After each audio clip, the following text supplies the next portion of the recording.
امریکہ کا ایک نمائندہ آیا دیوبند اور اس نے دارالعلوم کو دیکھا، اور دیکھنے کے بعد محتمم صاحب سے اس نے کہا کہ آپ کا مدرسہ بس اتنا ہی بڑا ہے، یعنی رقبے کے اعتبار سے ایسا جیسے اس کو چھوٹا لگا ہو، حالانکہ وہ کئی سو بیگھے میں بنا ہوا ہے۔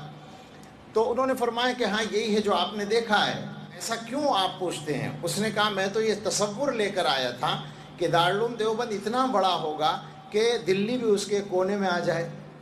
انہوں نے کہا ایسا تصور کیوں لے کر آئے تھے؟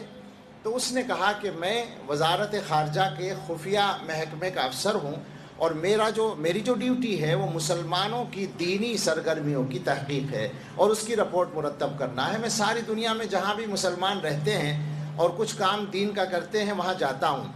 میں نے دنیا کے جس ملک میں جا کر آپ کے مذہب کا کوئی کام سرگرمی کے ساتھ ہوتا دیکھا اور اس کی جڑ کو کریدا تو اس کے نیچے سے دیوبند نکلا۔